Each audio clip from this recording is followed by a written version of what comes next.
Continuamos entonces con el foro académico en el quinto Festival Internacional de Arte Contemporáneo y con nuestra última invitada de la jornada, la maestra Etna Mayren Castaño. Su ponencia, Fenomenologías del espacio en memorias fotográficas de casas abandonadas. La maestra es egresada, artista plástica y magíster en educación, con 13 años de experiencia en docencia universitaria y en asesoría a proyectos de investigación y creación en el campo de las artes visuales. Lideró el proyecto de investigación Formas de habitar el espacio universitario, Laboratorio Nómada de Experiencias Estéticas y el semillero de investigación Observatorio Espacial. Ambos proyectos en el Departamento de Artes Visuales de la Facultad de Artes de la Universidad de Nariño.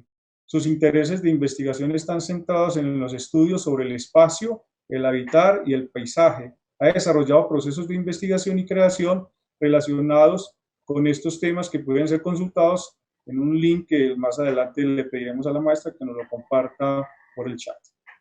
Bienvenida, Pedro. Bueno, muy buenas tardes para todos. Agradecerle a Pedro, a Alejandra y a Sebastián por la invitación por segunda vez al Festival Internacional de Arte Contemporáneo.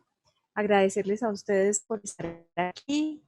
Estoy muy contenta porque además yo soy egresada de la Escuela de Bellas Artes de la Universidad de Caldas y pues volver a la escuela y volver a estos espacios que promueven los maestros de la escuela es muy interesante en términos de que uno puede ver también para sí mismo cuál ha sido la trayectoria en sus procesos de investigación y creación. Pedirles mucha paciencia porque yo no tengo muy buena conectividad a internet. Voy a ir presentando unas diapositivas y voy a suspender el video. Y pues también darles las gracias por querer escuchar esta última intervención. Espero no agobiarlos ni agotarlos y que podamos posteriormente cerrar con algunas conversaciones y algunas preguntas. Entonces, a partir de ahora voy a bloquear el video. Ustedes me van a seguir escuchando y yo voy a iniciar la presentación. Lo primero que valdría la pena aclarar es que esta intervención que he titulado Fenomenologías del espacio en memorias fotográficas de casas abandonadas podría parecer un título muy rimbombante. De hecho, lo es, por eso me excuso. La intención en realidad es intentar descubrir cuál es el lugar de la memoria y la imaginación en procesos de producción de subjetividad de una categoría que hemos denominado en un macroproyecto del que yo fui líder, que es la categoría de ser estético, y ver cómo se produce esa subjetividad a partir de la imaginación y la memoria en fotografías de casas abandonadas. Compartirles que lo que hoy les voy a presentar es un proyecto de investigación que es mucho mayor, que se tituló Mirar y Habitar, estudios sobre la mirada en las casas abandonadas. Este es un proyecto que dediqué a las casas abandonadas, pero también dediqué a mis padres digamos, me animaron por estos espacios que para mí eran absolutamente cautivadores. Ese macroproyecto tuvo tres partes. La primera parte se preguntó por las nociones de percepción desde la fenomenología de la percepción de Merleau-Ponty. Era una disertación filosófica y estética en relación a ese concepto. Aquí es muy importante aclarar que yo no tengo formación filosófica de base. Lo que, lo que he hecho lo que he hecho ha sido por mera intuición y gusto en ese campo. El segundo capítulo estuvo dedicado a la pregunta por el ser estético. De ese capítulo es que les voy a hablar hoy, especialmente en relación a esto que yo llamé el ser estético, la imaginación y la memoria. Tuvo un tercer capítulo dedicado a algo que se llama, o que yo construí, que le di nombre de función imaginante, en el que se integran la función memoria e imaginación, y tuvo dos segundas partes, una parte dedicada a la reflexión sobre la casa habitada, la casa abandonada y una idea sobre la estética de la ruina, y un último capítulo dedicado a los experimentos y las experiencias, que fueron espacios en los que compartí con un grupo de jóvenes de la licenciatura en Artes Visuales de la Universidad Pedagógica Nacional, para concluir en un capítulo que llamé Paisajes Interpretativos.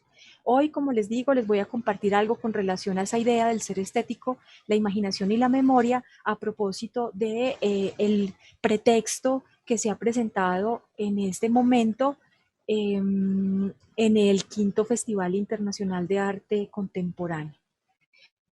Bueno, lo primero es contarles que, digamos, ese ejercicio tuvo estos objetivos, que era como identificar el potencial de las imágenes fotográficas en la producción de procesos de subjetivación, y además entender cómo estas imágenes fotográficas como espacios constituían un fenómeno de la visualidad que nos permitían entender esa idea de Bachelard del habitar poético a partir de la mirada. O sea, la tesis o la hipótesis que se manejaba era que, por un lado, el mirar constituye un proceso de subjetivación y además nos permite un habitar poético en esas imágenes fotográficas que entendíamos como fenómeno de visualidad.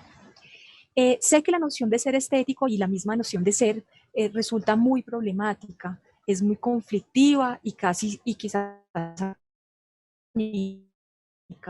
y de hecho yo voy a presentar un trabajo que para muchos parecerá muy fuera de onda en términos de que me considero a mí misma, digamos, una romántica, y que quizás me pregunto por cosas que ya parecen obvias, pero me parecía que tenía, digamos, mucho sentido primero entender de qué se trataba esa idea de ser.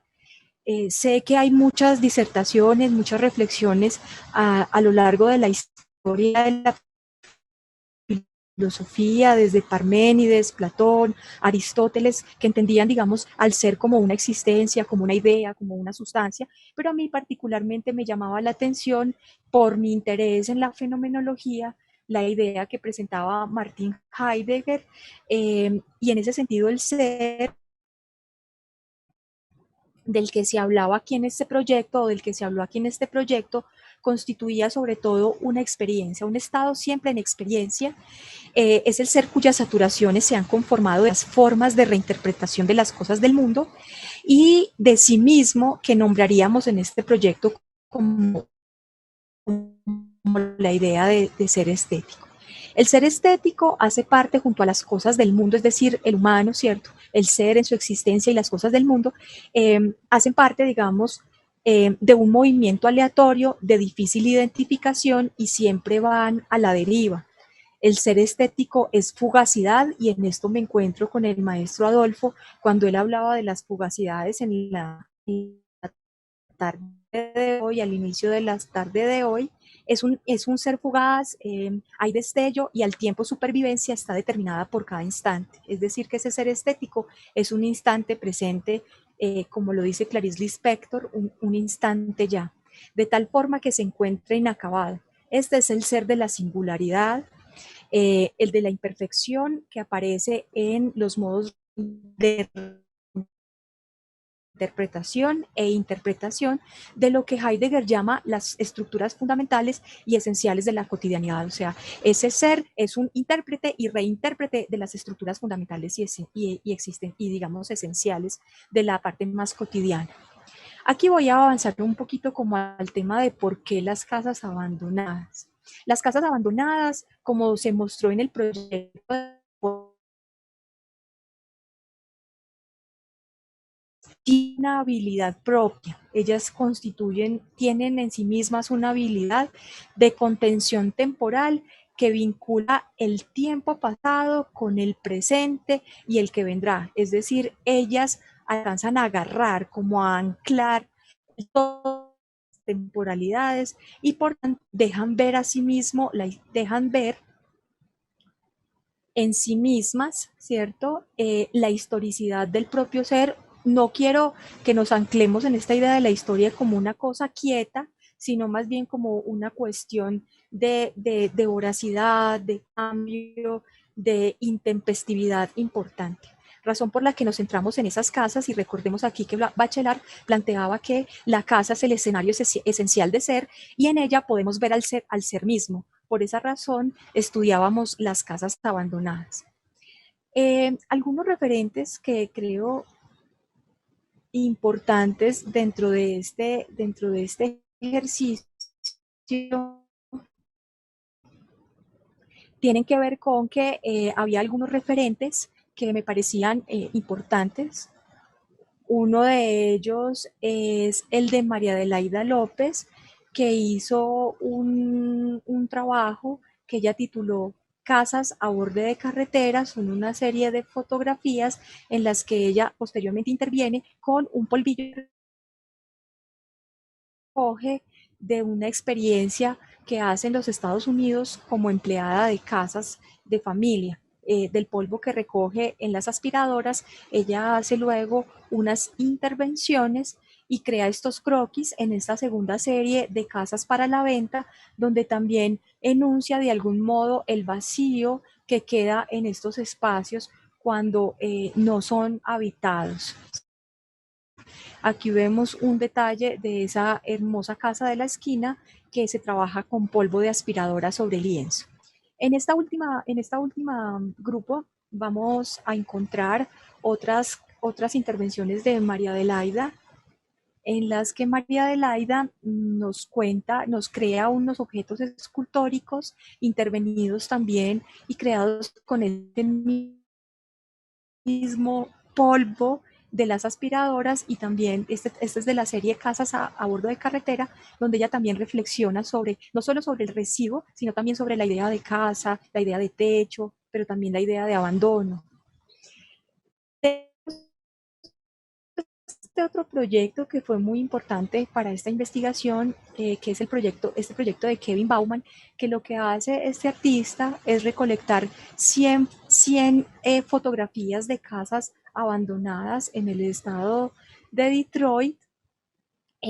Detroit era, digamos, un espacio muy prolífero, muy rico, y a partir de los años 90 empiezan a presentarse una serie de desplazamientos de estos lugares y las casas se empiezan a quedar abandonadas. Entonces lo que nos muestra Kevin Bauman es no solo una bellísima, digamos, composición que se integra entre la casa y la naturaleza que crea alrededor de ella, sino que las casas reflexiona cómo las casas empiezan en este proceso de abandono a ser parte del espacio público y a construirse como esculturas o como objetos escultóricos y como experiencias estéticas dentro del espacio del espacio público o del espacio de la calle.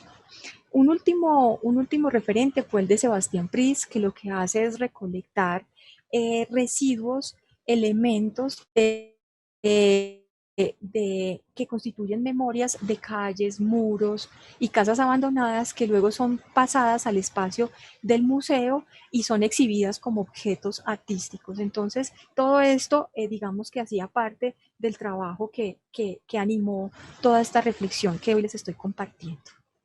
Bueno, la relación, digamos, de la K con ese ser estético y la imaginación y la memoria. Según Walter Benjamin, a quien me gustan estas fotografías porque presentan a los pensadores y a los escritores y a los artistas sonrientes, me gusta esa humanidad, no en esos perfiles de seriedad, sino en ese lugar, digamos, de lo más de lo más bonito y sincero que podría ser la risa y el llanto también. Según Walter Benjamin, la historia está hecha de caídas e irrupciones, por lo que entonces será necesario que renunciemos temporalmente a lo que él ha llamado los modelos de progreso histórico. Por eso les decía que revisáramos un poco esa idea del histórico, no de algo que se queda quieto, sino de la caída y la irrupción, como dice Benjamin, más convencionales o hábitos de la objetividad, para pasar a una reconstrucción de los procesos, ¿cierto? A una reconstrucción de los procesos, en tanto interesa mucho más que la secuencia de acontecimientos que le configuran, lo que nos interesa es la superposición como interpretaciones que se presentan de múltiples formas y de manera simultánea en la actualidad o tiempo presente del ser. Las casas abandonadas aquí no representan recuerdos llenos de inagotable tristeza, sino un presente logrado. En palabras de Benjamin, una nostalgia albergada en el ser, donde es posible encontrar una relación entre su conciencia y el inconsciente de su pasado, una dialéctica entre el dormir y el sueño, entre el sueño y el despertar. Vamos a hablar un poquito sobre el concepto de imaginación y cómo se entendió en el proyecto. La imaginación, y pues basé, algunos de los textos en los que nos basamos para la investigación o me basé para la investigación, son de Mary Warburg, a quien se le conoce como la reina de la filosofía. La imaginación se hace necesaria, según Warnock, para capacitarnos a reconocer las cosas, eh, del mundo como familiares, pero también es necesaria si hemos de ver el mundo como significativo, ¿sí? La imaginación es necesaria, fundamental, si queremos entender en el mundo algo que significa para nosotros. Es la imaginación una facultad para crear imágenes, ideas y palabras, y de esta forma desempeña un papel decisivo en nuestro pensamiento. En este sentido, la imaginación nos permite ver las cosas con los ojos de la mente. La imaginación y la memoria son dos facultades por las cuales repetimos nuestras impresiones y experiencias en el mundo.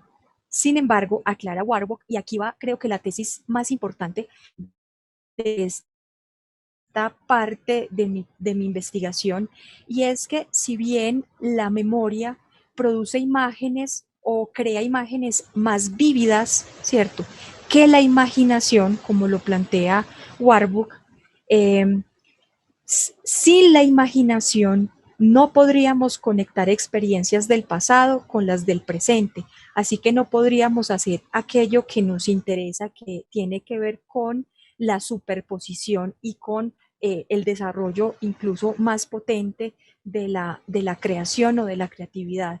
En ese caso, sí son complementarias la función imaginación y función memoria desde el punto de vista de lo que plantea Warnock y desde el punto de vista de lo que yo pude descubrir en el proyecto de investigación. Porque la imaginación puede unir partes de impresiones y percepciones complejas o sencillas que originalmente llegaron al ser o al sujeto en diferentes momentos, porque no todas las percepciones aparecen unidas. Soy yo quien las ha unido en mi imaginación. Entonces nosotros sí tenemos recuerdos que se plantean en imágenes, pero las imágenes, esas imágenes se pueden recrear y reconstituir, así como pasa en la obra artística, en las imágenes visuales, ¿cierto? A través de la imaginación. En ese sentido, la imaginación también crea, así como la memoria, y ellas se necesitan mutuamente. Pero es sobre las limitaciones de la imaginación donde empezamos a observar las distinciones entre esta y la memoria, porque la memoria no alcanza, porque la memoria no enlaza las ideas al azar, como sí podría hacerlo. La imagen buscan dejar expuesta la intención, la interesante relación que se suscita entre lo que entendemos como una complementariedad y no como una contraposición, y que permite, según Warnock, el vínculo entre diferentes ideas separables, pero por las cuales una idea se presenta naturalmente a la otra. En la memoria, las ideas, como están ustedes viendo aquí en la pantalla, se presentan, digamos, ocurren en el orden temporal en el que se presentaron. En la imaginación, los principios de semejanza, contigüidad y conexión son atados de manera aleatoria. La imaginación desempeña un papel aquí, que ya, digamos aquí, ya que es la que puede producir, por la forma en la que se presentan sus principios, imágenes nuevas relacionadas con la existencia, es decir, con esta experiencia. A partir de la imaginación podemos producir imágenes nuevas sobre la memoria, lo que quiere decir que la imaginación nos permite reactivar una y otra vez a las memorias que se han dado en ese orden temporal. Ahora bien, las percepciones que tenemos de los objetos, como en este caso casas abandonadas, que están frente a nosotros, son constitutivas de la imaginación. Que ocurre es que recordamos. En otras palabras, es posible imaginar en el mismo instante en el que estamos rememorando las cosas del mundo. Las dos funciones se pueden dar de forma simultánea. Demuestra esto que la imaginación mantiene una existencia continua en cada ser y que no solo deriva de una provocación o impresión. Y por tanto, ¿cierto? Y por tanto lo que ocurre es que la imaginación nos ayuda entonces a recrear. La imaginación y la memoria. Las imágenes de las casas abandonadas como impresiones o percepciones, ¿cierto? Que entendíamos que una imagen fotográfica de una casa abandonada nos impresionaba, pero también nos permitía percibir del mundo, han hecho su propio tiempo y no pertenecen a un tiempo desaparecido. Han devenido inagotables memorias, reactivando el propio presente del ser, y por tanto son ellas motores que impulsan procesos, permitiendo otras interconexiones en el pensamiento. Para Benjamin, las memorias han devenido materia de supervivencia, una presencia eficaz del tiempo pasado y por tanto actual del ser. La memoria permite acceder a la materialidad del tiempo. Huellas, vestigios, residuos y ruinas conforman las historias remezcladas de tiempos disímiles. El pasado se encuentra lejos de nuestro tiempo y permanece distante, pero al mismo tiempo comparte con nosotros, es decir, está atrás y está aquí adelante, lo que en él también conocemos como el antes y el ahora. Los hilos de este complejo tejido se anudan, como ha dicho Benjamin, en un fenómeno del tiempo, que no es otra cosa que una arqueología del propio ser. Sacar partido del instante, y el instante también aquí es un elemento importante, constitutivo de la memoria en el proceso de esta arqueología, y del instante también de la imaginación. Ambos permiten identificar y reconocer las fuerzas que trabajan en su interior, en tanto dialéctica de los grupos que excavan.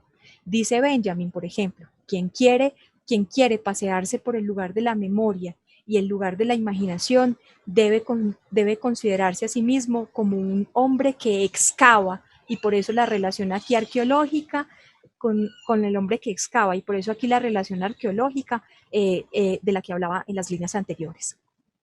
La imaginación, como asegura Bachelard, las formas de habitar, los espacios casa son el reflejo de las formas que existen en el mundo. En estas formas es posible estudiar a profundidad la disposición de ese ser del que hablamos, que habita y activa memorias por la afectación de la mirada sobre las cosas del mundo. Y esto se hace visible o posible por la imaginación.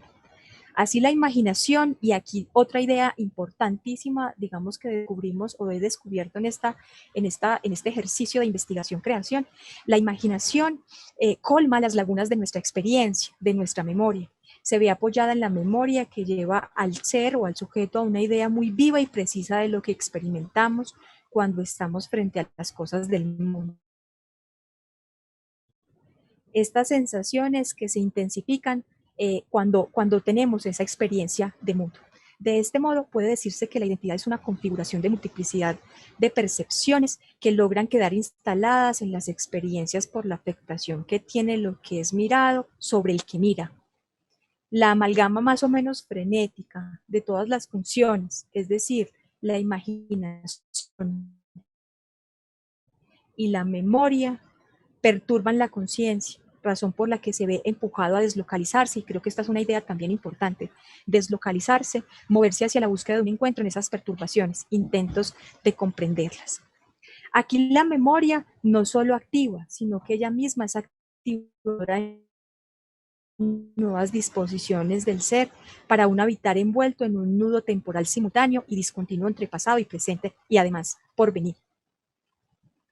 Las memorias activadas y activadoras que se combinan por la imaginación, entonces la imaginación es la que permite poner en ebullición, en cocción, esto que se presenta en la memoria. Las memorias, estas memorias se combinan por la imaginación del ser en la mirada sobre las casas abandonadas. Son en principio, y como lo presentaba Ana María Walsh, son contradictorias, pero en esta hipótesis, en este trabajo, se presentan como complementarias, en tanto pareciera natural asociar el habitar con espacios habitados y el espacio no habitado como un espacio no adecuado o no natural. La mirada sobre las casas abandonadas y su relación con la memoria y la imaginación en los procesos de subjetivación del ser estético constituyen, y aquí creo que me encuentro mucho con lo que planteaba Miguel, del pasado, este proceso como un no saber. De hecho, todo lo que estoy compartiendo aquí con ustedes podría un ser no saber. Y me gusta esa idea de Benjamin del saber no todavía consciente, saber que tiene la estructura del instante. El instante es una palabra también importante de este proceso metodológico, un pliegue dialéctico de donde para Benjamin surge la imagen, que es a su vez digamos, el despliegue del ser en la función de habitar a partir de la mirada. La imagen y el ser se despliegan, explotan, y esa idea me fascina, la idea de la explosión. Al hacerlo, muestran el material con están hechos. Creo que lo que ocurre en esos procesos de percepción, de mirada sobre las casas abandonadas o fotografías de las casas abandonadas, es que el ser explota, y al hacerlo, como dice Didi Huberman, muestra de qué está hecho. En este proceso de investigación, además de lo que, digamos, comento en términos de el ejercicio de recolección fotográfica de alrededor de unas 500 fotografías a lo largo y ancho del territorio colombiano, además el trabajo se complementó con la elaboración de unas postales. Las fotografías fueron enviadas a una serie de escritores, y esos escritores elaboraron esos como los que ustedes están viendo ahorita en pantalla. Uno de ellos, por ejemplo, al reverso de la imagen, ponía: las casas viven y se agrietan, envejecen con la piel de sus huéspedes y suspiran el viento de los días. Otra de los textos que acompañó las imágenes postales fue: las casas viven y se mueren, el abandono de la vida las habita. Las casas viven y se iluminan, la luz entra por donde puede y el color baila cuando lo deja. Esta intervención, esta segunda postal, fue hecha por uno de los participantes de los experimentos experiencias, donde ella se preguntaba: ¿por qué estás ahí? ¿Quién te construyó? ¿Bajo qué condiciones? ¿Cuánto te cuidaron? ¿Cuándo te abandonaron? Finalmente, me gustaría mencionar en ese mismo término, digamos, en esa misma línea metodológica, que este trabajo, y con esto ya cerraría, que este trabajo se planteó la idea que a continuación voy a desarrollar. Para Didi Huberman, los saberes del instante están envueltos y se expresan en los procesos de memoria. Todo de lo que les he hablado es un saber del instante y por eso terminaría siendo un saber no resuelto aún, que cuenta la imagen. Es la visualidad del tiempo, pues el tiempo proviene, aparece y se hace visible en ella. La imagen se disgrega, se dispersa, se reconstituye y se cristaliza en saberes no constituidos. Se detiene y se arroja este conocimiento. Este montaje de acciones, sensaciones y temporalidades, y esa idea de la sensación también me llama mucho la atención, apareció mucho dentro del proyecto, se legitiman en la reflexión benjaminiana como método. El método del que les habla un poco, que plantea Benjamin aquí, se refiere a lo siguiente. No es posible separar al objeto de conocimiento, es decir, en este caso, las fotografías de casas abandonadas que creamos a través de la mirada, ¿cierto?, en casas abandonadas, de su método, para el caso el propuesto por Benjamin, el montaje. Por un lado, lo que constituye el montaje es un movimiento. Entonces, este proceso de investigación planteaba esa idea del movimiento como una idea también fundamental en la construcción del proceso de subjetivación basado en la mirada sobre las fotografías de casas abandonadas. Es la compleja resultante de los polirritmos del tiempo. Por otro lado, lo que hace visible este montaje particularmente es la forma en la que el habitar se reconoce en el estudio de las casas abandonadas, como, digamos, estando todo en ello en disposición, en el sentido de estar para el encuentro con la imaginación. Digamos que yo quisiera cerrar con esta idea que planteó Ana María Walsh el primer día del evento. Me gustó mucho la idea del artista memorialista, de las memorias testimoniales y especialmente de esas memorias estéticas. Pero estaría, digamos, me plantearía una diferencia con ella, y es que desde el punto de vista de esta investigación, la memoria y la imaginación sí tienen mucho que ver en los procesos de construcción de un sujeto estético, digamos, de un ser estético basado en la mirada y en la percepción. Bueno, allí concluiría yo mi presentación y les daría pues las gracias. Creo que estuve bien con el tiempo. Muy bien, profe.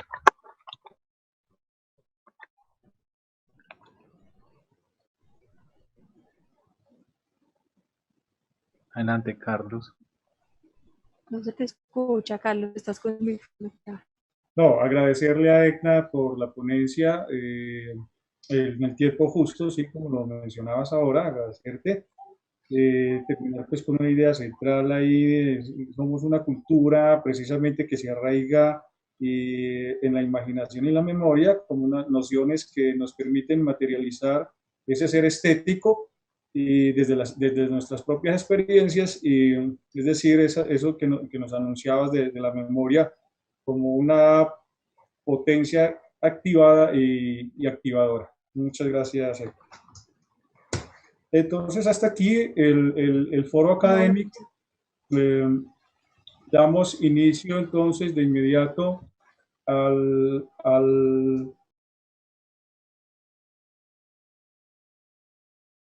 tenemos en este momento a la maestra Edna, que nos acaba de presentar su ponencia, al maestro Adolfo Grisales, al maestro John Benavides, al maestro Miguel Pedraza, y entonces vamos a revisar el chat para formular algunas preguntas. Hay una pregunta inicial que está dirigida al maestro Adolfo y sería la siguiente.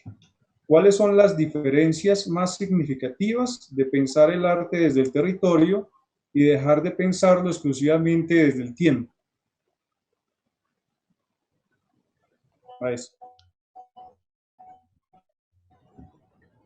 El micrófono para... De esas preguntas corchadoras, a ver, yo diría, estaba bastante emocionado escuchando la presentación de Edna. Yo diría que precisamente tratar de pensar el arte no desde una dimensión histórica, temporal, sino espacial. A ver, es algo que estoy apenas como tratando de apropiar. Les decía que me encontré hace poco una conferencia de un polaco que hablaba del giro espacial en la estética, pero al final me decepcionó porque lo que encontré es que lo que él planteaba al final era otra manera de contar la historia del arte. Él lo va a llamar una manera horizontal de contar la historia del arte. Y me parece que ponerlo en esos términos sigue siendo subordinar la espacialidad a la temporalidad. Me parece que reivindicar la dimensión temporal no significa necesariamente eliminar, perdón, la dimensión espacial, no significa eliminar la dimensión temporal o la dimensión histórica, sino que significa más bien entender que no se pueden separar, que no se puede subordinar. De hecho, si hubiera que subordinar, yo creo que el reto que tendríamos es cómo entender que es el tiempo el que de una u otra manera estaría subordinado al espacio, a las maneras como se nos aparece en las casas abandonadas, en las ruinas. Me parece a mí que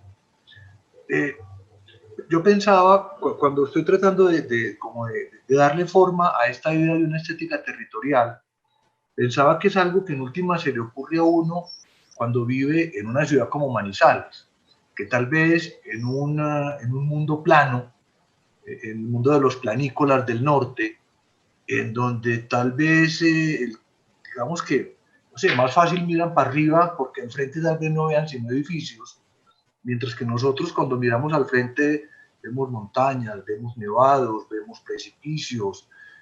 Es como si nosotros tuviéramos una particular relación con el territorio que de alguna manera hace no sé, que se nos aparezca como tema de reflexión. No quiere decir esto que, porque podría uno pensar, bueno, lo que estoy diciendo significa que los del norte, los planícolas, están mirando hacia el cielo, hacia los dioses, estaría con ello dándose como esa conexión de la que habla Heidegger, de la cuaternidad, mientras que nosotros estaríamos mirando al frente, no miramos hacia arriba, sino al frente para no ir a caernos por las laderas de las montañas. Pero yo diría que más bien repito, una particular relación que nosotros tenemos con la Tierra. Pero bueno, todo esto que estoy diciendo es en últimas para no contestar la pregunta porque no sabría exactamente cómo responder. Es lo que más quisiera, poder construir una respuesta a esa pregunta que me están haciendo. Muchas gracias.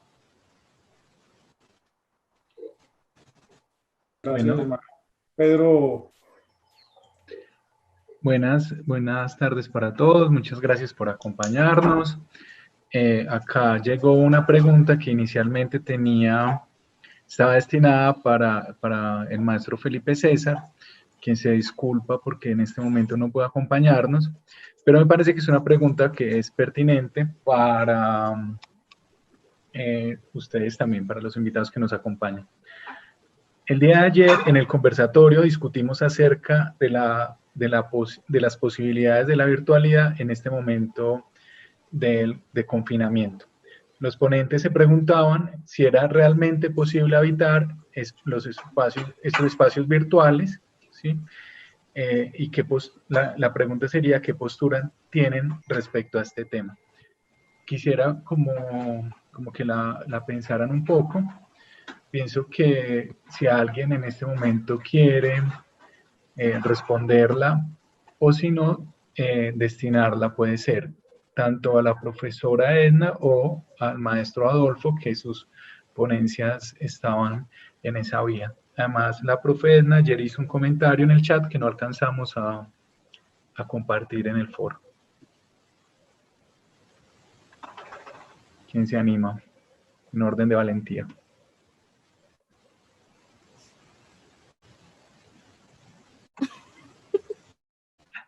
Ah, está bien, profe Edna, le tocó. Bueno, Sagrado Rostro. Bueno, pues no, primero, yo estaba muy preocupada, yo les había dicho Yo no tengo formación filosófica, yo lo que he hecho con, digamos, la aproximación a la filosofía ha sido muy intuitivo y pues sabía que estaba del profesor Adolfo, que mejor dicho, tengo las manos congeladas, espero yo no haberlo decepcionado como lo decepcionó el texto del que habló en su conferencia el día de hoy, que tenía una expectativa y luego encontró otra cosa, entonces primero como comentar eso.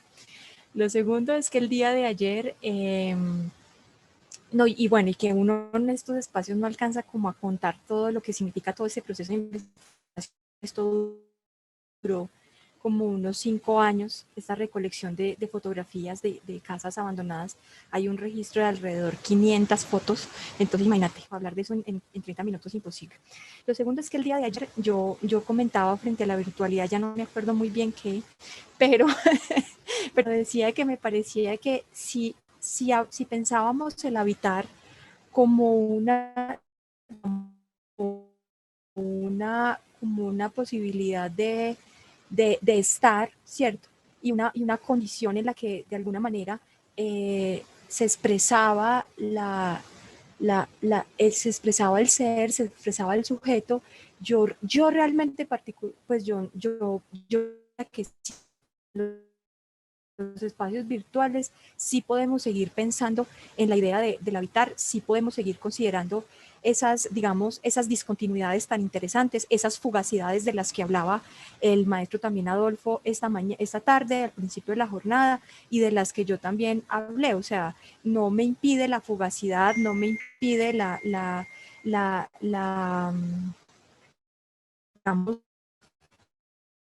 la función de habitar, y si ella se entiende como también un proceso de imaginación y memoria, a mí realmente, y en la experiencia personal, la habitancia en lo virtual no se me dificulta. A mí particularmente, pues no sé cómo lo perciban creo que incluso es una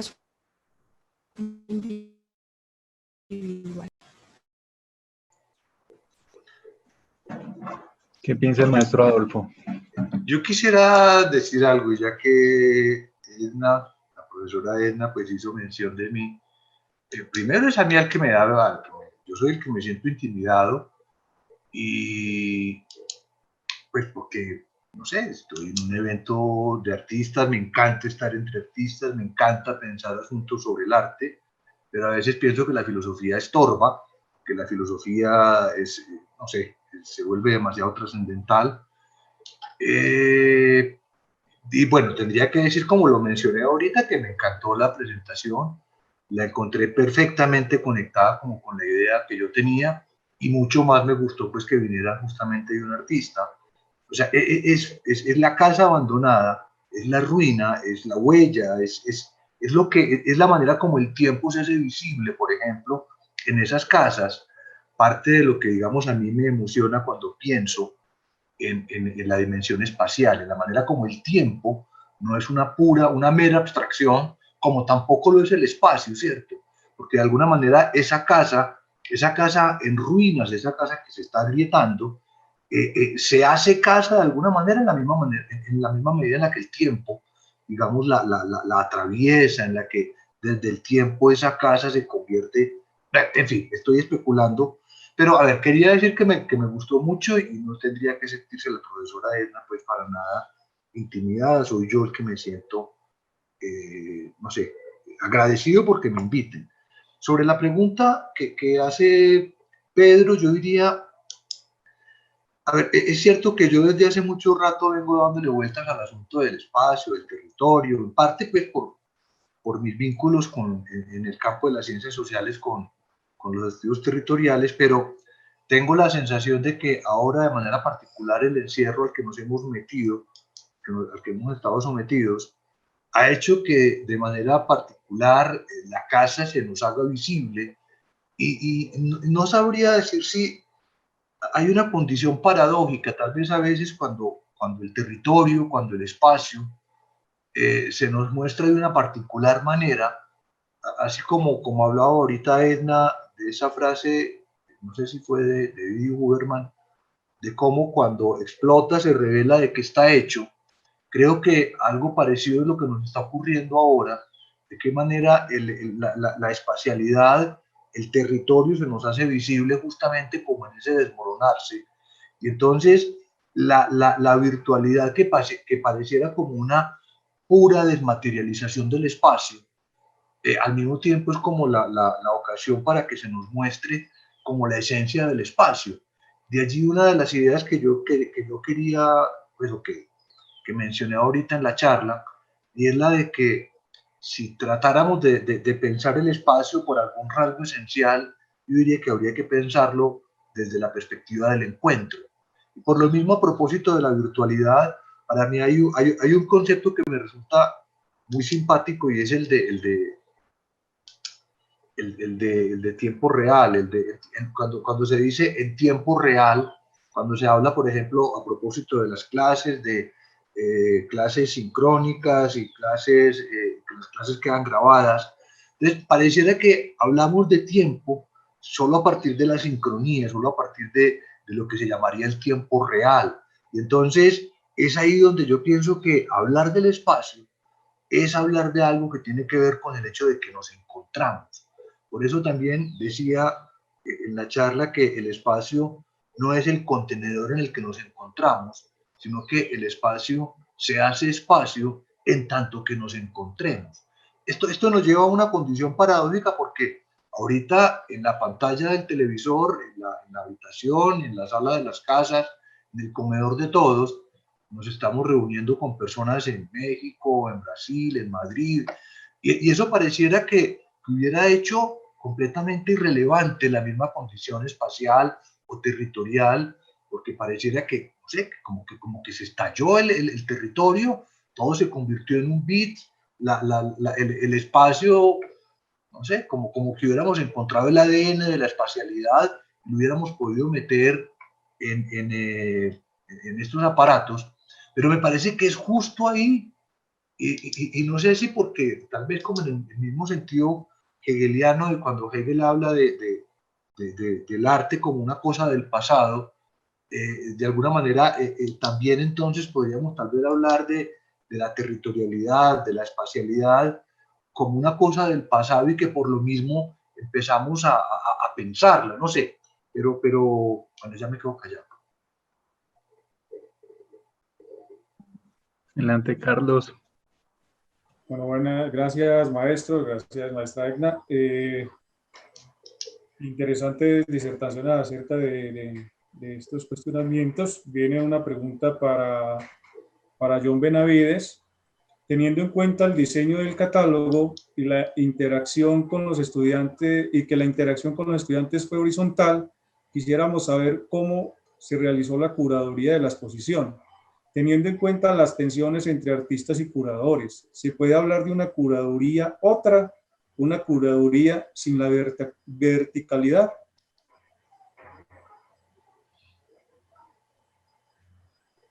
Maestro John Benavides. Que perdón, no tenía activado el... Bienvenido. Voy a explicar un proceso, o sea, digamos, esta horizontalidad, más bien es simetría, ¿no? Horizontalidad no había citado, ¿no? Esta simetría, si se quiere, ¿no? No es ideal, ¿no? Por supuesto, está mediada por elementos, digamos, de experiencias que se dan al interior, digamos, del semillero. Por lo menos, digamos, en esta exposición de ilustración, a diferencia de la primera exposición, se intentó, digamos, que más que curaduría, esta era una selección que hacíamos entre todos para ver, digamos, y para discutir quién podría, digamos, asistir a esta exposición. Creo que algo y digamos, la curaduría no termina, digamos, en la selección, como pareciera, ¿no? O una exhibición, sino ya estaba dada. O sea, la curaduría se dio en el mismo momento, digamos, que hubo la selección, digamos, de la línea curatorial. O sea, a veces se cree, digamos, que la curaduría son resultados de procesos, ¿no? Tal vez hay curadurías bastardas, ¿no? Como alguna vez le sugerí a algún curador.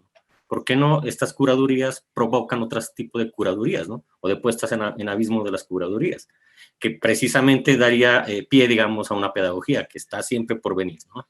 Entonces, en ese sentido, digamos, por lo menos, digamos, en esta ilustración, como tentativa, se se intentó, por supuesto, dar paso a este tipo de disensos, en realidad, ¿no? O sea, lo interesante, digamos, de las pedagogías, o por lo menos de las artes pedagógicas, es que provocan, digamos, disensos. Y creo que una curaduría no es consenso, sino disensos. Y digamos, muy seguramente, digamos, ¿no? Lo que se llevó, digamos, como obra, tal vez aún está por, ¿no? Está por definirse.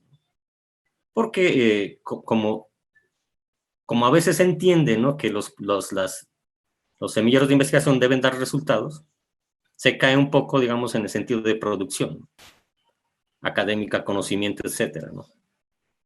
Y digamos, se descuida el sentido, digamos, ¿no? De la oposición al negocio, oposición al capitalismo, a la producción industrial, que en realidad es la poiesis, digamos, ¿no? Del arte.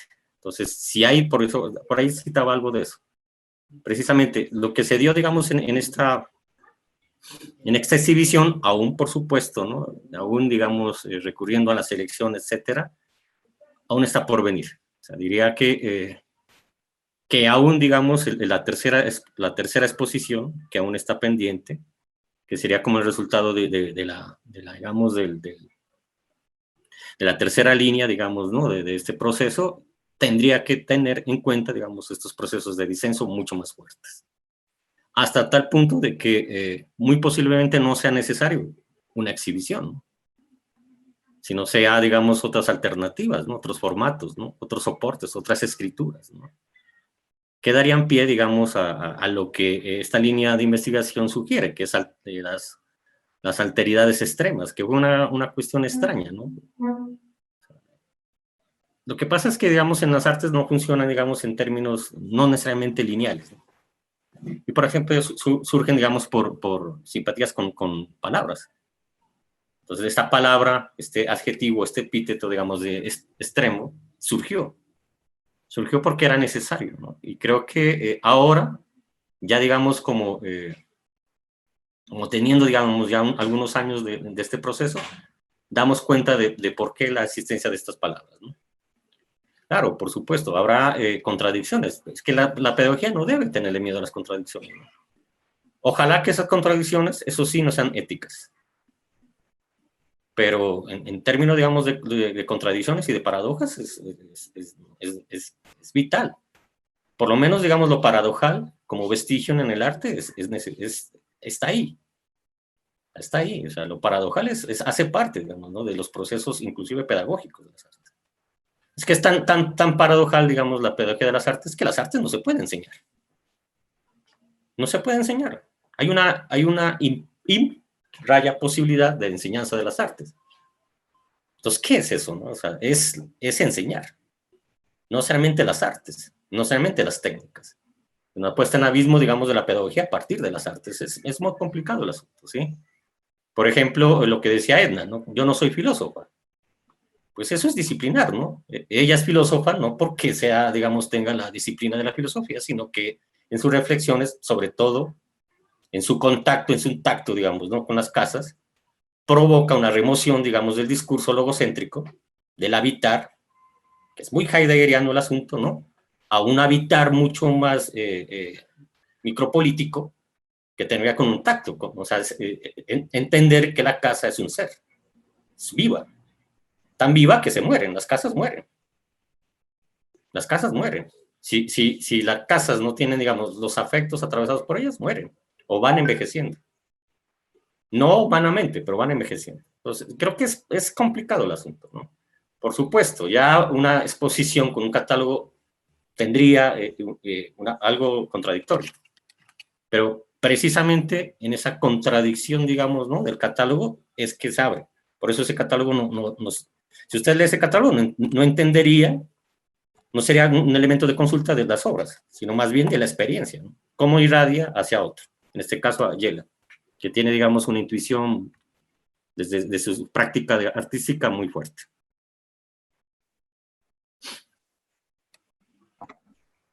Gracias, maestro. De acuerdo, el arte y sus paradojas, del cual se constituye y hace parte, pues, de ese constructo que nos permite también incluso entrelazar realidades que muchas veces pueden ser en ese sentido contrarias. Una pregunta que dirigen al maestro Miguel Pedraza. Si propone la escritura como terreno creativo y el arte como forma de conocimiento, ¿qué cambios institucionales de la educación artística podrían estar en discusión?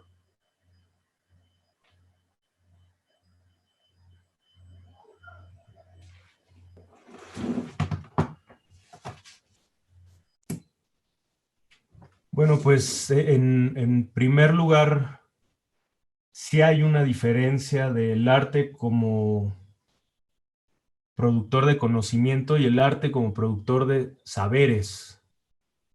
Yo a lo que me refiero en la presentación es que ante todo es un saber integral, una obra es un saber integral y trabajamos con saberes, que es como presentaba en mi tabla, sacada de Juan Luis Moraza, el saber es mucho más integral y mucho más complejo que el conocimiento como lo conocemos, ¿no? Entonces, yo diría, en ese sentido, que aporta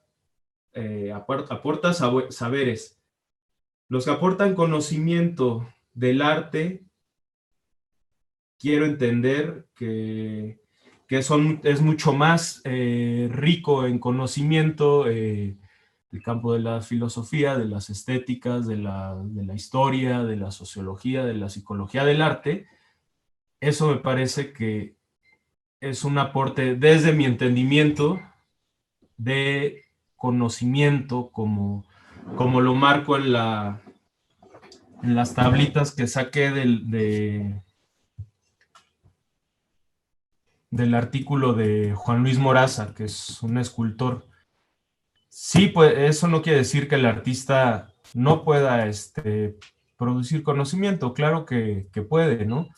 Y creo que es muy valioso por la perspectiva del artista, pero yo en la presentación me voy por la idea de los saberes, que es un entramado en donde pueden entrar cuestiones de los mitos, de los sueños, de las vivencias. Todo eso no está, digamos, no puede estar sistematizado porque tiene que ver más con vida que con una metodología disciplinar. Entonces, el asunto es, ¿el artista puede producir conocimiento? Sí, pero se tiene que poner los pantalones, los zapatos del historiador, y para alcanzar una metodología de historiador, pues hay que estar al nivel, ¿no? Hay que tener una formación como historiador o como psicólogo o como filósofo, que no quiere decir esto que nosotros no aportemos nada de esas disciplinas, sino a lo que le tiro es aportar como artista desde un conocimiento de los procedimientos, desde un conocimiento de las técnicas, pero también desde un saber, desde de la vivencia, de una intensidad afectiva y de meternos a cuestionar qué es el orden de lo simbólico, ¿no? Entonces, creo que los cambios se pueden hacer a nivel institucional. Si es una cuestión muy compleja, yo como he estado trabajando, al menos en las universidades a las que he pertenecido, ha sido un cambio desde mi entender, porque yo formo parte de la academia, pero también hay formas de negociación que se dan dentro de la academia, en el entendido de que, la población de artistas en el mundo, a partir de tal vez de los 80s hacia acá, un gran porcentaje de artistas salen de la academia pensando en eso, en ese contexto. Entonces, sí, creo que es un campo que todavía está por construirse, está vivo, lo generamos los alumnos, lo generamos los estudiantes, los que participamos en los posgrados.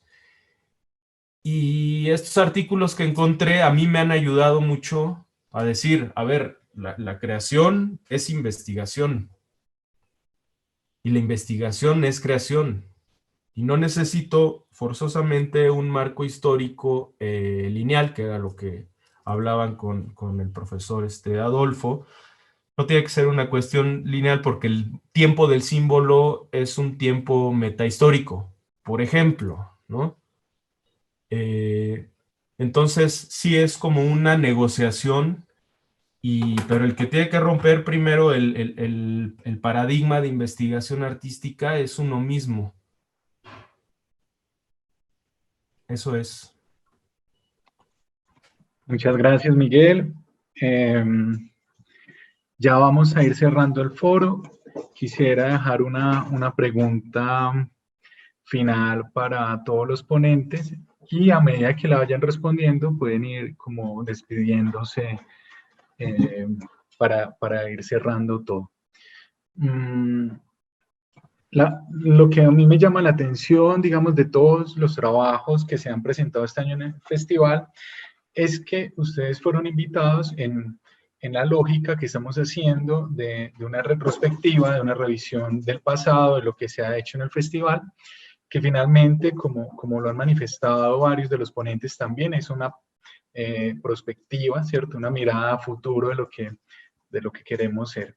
Yo lo que quisiera que me contara cada uno de ustedes, teniendo en cuenta que han estado en momentos distintos del festival y que han tenido ponencias con temas más o menos cercanos, ¿cierto? Es cómo se transformó en estos años esos pensamientos que nos trajeron desde el inicio, ¿cierto? En el festival en el que se presentaron, si tuvieron un tránsito, si se actualizaron, si hay algo que digámoslo así, nos quieran compartir de la vida que ha tenido el pensamiento de ustedes en estos años que nos han acompañado en el festival. Entonces le quisiera dar la palabra primero a Adolfo León Grisales. Maestro. Listo. Bueno, a ver, no, primero yo quisiera referirme más bien a la transformación en primer lugar del festival, porque para mí es algo bastante emocionante ver cómo este festival ha ido posicionándose, ha ido tomando forma, ha ido creciendo, desde un trabajo que hacen, no sé, de manera casi heroica los distintos profesores del Departamento de Artes Plásticas, y me parece que es algo que digamos, estaba como en mora de que ocurriera, porque el arte contemporáneo, bueno, de hecho, es una de las tal vez de los temas que al que habrá que seguirle dando vueltas, y es, cuando estamos hablando de arte contemporáneo, de qué estamos hablando, ¿cierto? Pero quisiera como destacar que para mí es muy emocionante ver, repito, la manera como se ha transformado y como se ha ido convirtiendo este festival en algo que creo que de alguna manera a quienes lo iniciaron hace ya 5 años tal vez, yo creo que ya los desbordó, porque ya es algo que tendrán que seguir haciendo, o que inevitablemente ya incluso sin que ellos estén, yo creo que ya este festival se tomó vida por sí mismo. En cuanto a la pregunta, a ver, yo diría que la primera sensación que tuve cuando Pedro me comentó cuál era la intención, fue más bien la de que, como lo dije al inicio de la charla mía, yo creo que yo ya no tengo nada nuevo que decir. Sin embargo, diría que cuando en las presentaciones anteriores que he tenido, me he ocupado de la pregunta por el arte del sur, me he ocupado del tema del paisaje. Creo que no lo había cuajado o no lo había cristalizado en un concepto que es el que estoy como tratando de acuñar ahora, que es el de una hermenéutica territorial, el de una estética territorial, digamos que tenía que ver con una intuición en términos de la manera como esa dimensión espacial no estaba siendo suficientemente tenida en cuenta. Y ahora estoy como tratando, repito, de construir un concepto que sería este, pues los dos que he venido como construyendo, que este año he tenido ocasión de presentar en un evento sobre fenomenología y hermenéutica. Estuve hablando precisamente del término hermenéutica territorial como un término, digamos, relativamente novedoso. Y ahora, pues entonces, cuando Pedro me pide que haga esta charla, entonces veo lo que he presentado antes y digo, bueno, sigue siendo la cuestión espacial o territorial como el hilo común, como el hilo continuo, y entonces, bueno, ahora pues no diría que hago, que logro cuajar o consolidar ese concepto, pero sería pues como el punto de reflexión que pondría en este momento. Y reitero pues como los agradecimientos por la invitación y bueno, y muchas gracias a todos los que nos acompañaron en este día. Muchas gracias, maestro Adolfo. Bueno, démosle la palabra entonces a la profe Edna, la maestra Edna, que nos cuente un poco cómo ha sido estos trasegares en su investigación durante estos años en que nos las ha compartido en el festival. Bueno, no sé si creo que me han bloqueado el video porque mi conexión a internet no es muy buena, pero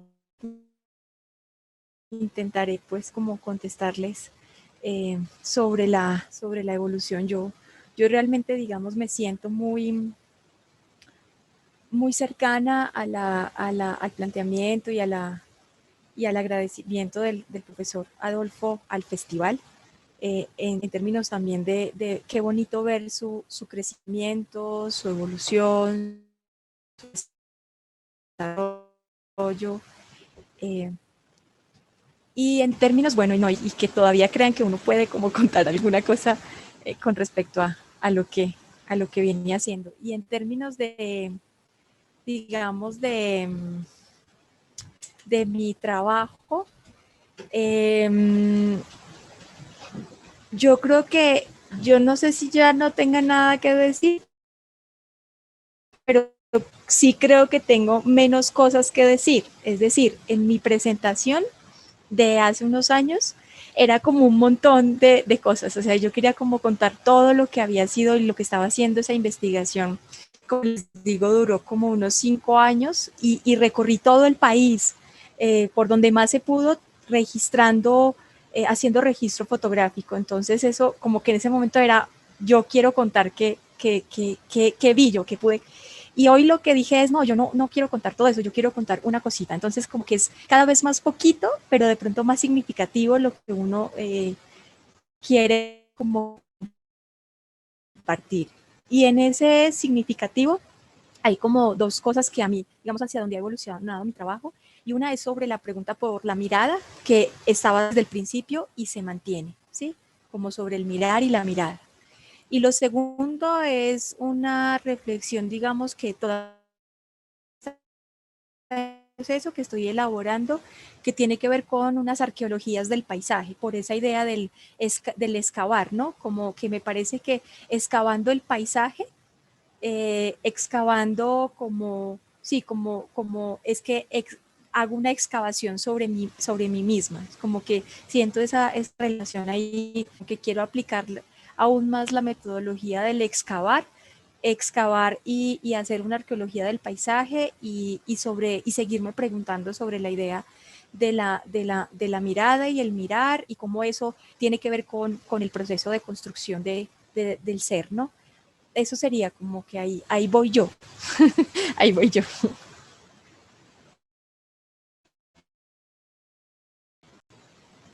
Hola, hola. Vamos a continuar entonces. Démosle la palabra a Miguel.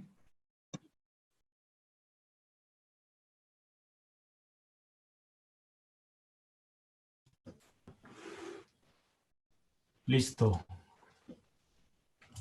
Pues a mí originalmente lo que lo que me interesó de ir a Colombia, creo que el festival fue muy buen pretexto para conocer la megalítica de Magdalena, inspirado por Jorge Oteiza.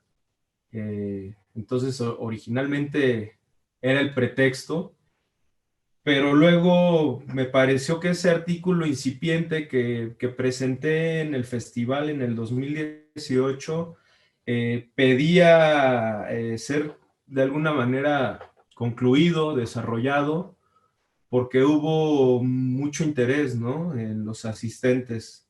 Me parece que hay mucho trabajo por hacer desde los tutores como desde los mismos alumnos a partir de la carrera, porque sí creo que hay mucha complicación en nivel de cómo abordar las investigaciones, que no me gusta llamarle investigación, ahora le llamo indagatoria, exploración. Entonces, este segundo encuentro, sí, lo encuentro medio pinche desabrido, ¿no? Porque la onda es encontrarse a la gente y creo que es muy poco escultórico en ese aspecto, ¿no? Hay que aguantarnos para, ojalá el próximo año nos podamos echar unos mezcales, pero creo que el encuentro sí es muy importante y es porque es muy escultórico, ¿no? Esos mezcales y esos moles que nos echamos allá en casa de Alejandra, cerraban, ¿no? Era la continuación y la conclusión de lo que se sucedió en la Universidad de Caldas. Muchas gracias, Miguel. Estamos esperando ese momento con ansias. También queremos comer, bueno, contigo. Y tomarnos unos tequilas también podría ser. Bueno, sigamos entonces, vamos dándole cierre. Le doy la palabra al maestro John Benavides.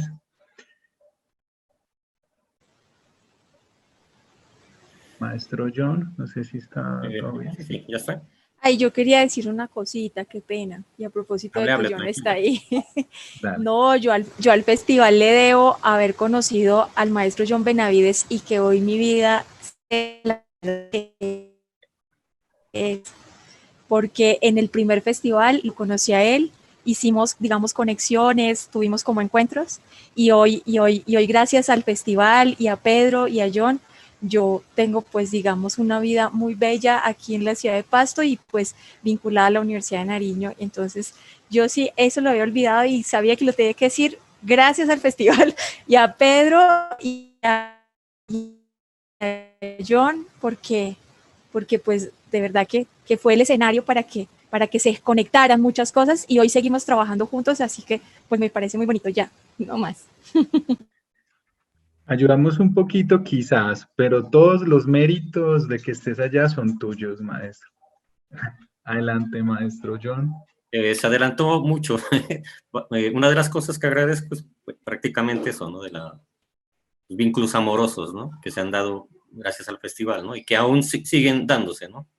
Mire que ustedes hacen parte de la maestría, ¿no? Entonces, la amorosidad, digamos, ¿no? De la docencia se da en esos términos, ¿no? Sé que a veces la hospitalidad y la hostilidad van de la mano, ¿no? Pero, digamos, el festival, la ciudad, Pedro, Alejandra, bueno, cuánta gente, ¿no? Que hace parte de ello es tremendo, o sea, es extraño, eso sí, te comento, Pedro, ir allá, o sea, Manizales. Es una ciudad que ha sobrevivido, creo, ¿no? A esa ancestralidad religiosa, igual que Pasto, esas obsesiones de abolengo que a veces insisten en esas ciudades. Y que lo ha hecho a partir, digamos, en una de las cosas, esta presencia muy fuerte, ¿no? De la academia más allá, digamos, ¿no? Del discurso, ¿no? Logocéntrico. Y que ha sido precisamente como el festival, que aunque tiene los logos, digamos, de la universidad y tiene el apoyo, ¿no? De la universidad, es un festival independiente. Es un festival, digamos, que tiene su espíritu, ¿sí? Su carga, su su aire, su espíritu político, digamos, estético, que es muy necesario, sobre todo en regiones que han sido apartadas a fuerza, digamos, ¿no?, de geopolítica. Entonces creo que el festival, en ese sentido, no sé si llamarle evolución, esa palabra muy darwiniana no me trama, pero sí ha ido, digamos, transformándose. Digamos, es como un rizoma, ¿no? Se ha ido, y ese rizoma es la maestría, por ejemplo. Uno no puede pensar, digamos, que uno de los rizomas, ¿sí?, es la maestría que hoy tengo el gusto de liderar, ¿no? O sea, son cosas que se van dando, ¿no? O sea, y que, digamos, irrumpen, digamos, en la lógica, digamos, de los orígenes y de las causalidades, y que uno va dándose por paciencias, ahí, o sea, los frugues, se los recibe, ¿no? Como el rico mole que el maestro nos ofreció la otra vez, recuerdo, ¿no? Yo sí recuerdo, estuve ahí entre esos comensales, digamos, ¿no? Pero no, agradezco mucho, ¿no? Sobre todo, ¿no? No sé si evoluciona, yo cada vez soy más inmaduro, la verdad. Cada vez leo peor las cosas, ¿sí? Sí, que ahorita veo la lectura bien acuciosa, ¿no?, de Benjamin, y me da vergüenza. A mí me va a tocar volver a leer a Benjamin, por ejemplo. Me parece que mi lectura de Benjamin es como muy en cómic, creo, ¿no? Me atraviesa mucho el cómic, ¿no? Creo que uno de los personajes que debía haber salido, digamos, en este cómic, ¿no?, de fantomas contra los vampiros multinacionales, que Cortázar mete a todos sus amigos, debía haber aparecido Benjamin, ¿no? Entonces, algo así. Entonces, gracias a todos, digamos, ¿no? Precisamente agradecer al festival, entre otras cosas, a conocer a Edna. Y que, pues, gracias a ella, digamos, se ha renovado mucho, digamos, el rigor, ¿no?, el espíritu, ¿no?, el corazón, digamos, ¿no?, de lo que es la academia, ¿no?, y de lo que implica ser docente de artes. Pues muchas gracias. Un abrazo, Pedro, y a tu bella esposa, ¿no? Lástima que sean veganos, ¿no?, porque no, el cuy pues queda aplazado, ¿no? Bueno, maestro Carlos, va a dar como las palabras de cierre, el maestro Carlos Fierro, y nos quedamos con un videito después del maestro Carlos.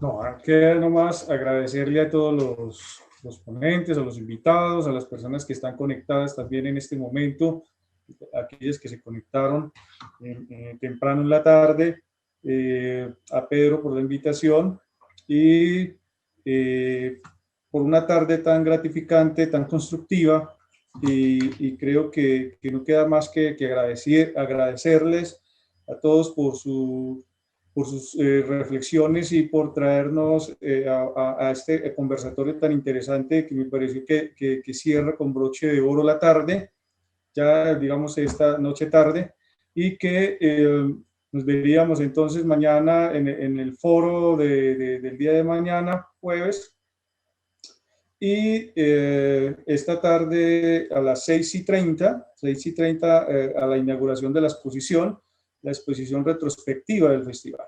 Entonces, de corazón, me despido y muchas gracias por hacer parte de esta propuesta, al maestro Pedro, al maestro Sebastián y a la maestra Alejandra, que han hecho de este festival algo muy sígnico dentro de la ciudad, y también, digamos, al equipo que en este momento y que esta tarde acompañó también este proceso de foro académico, de todo el equipo pues, que estuvo presente allí apoyándonos todo el tiempo. Los dejo con Pedro pues ya para que finalicemos ya la sesión.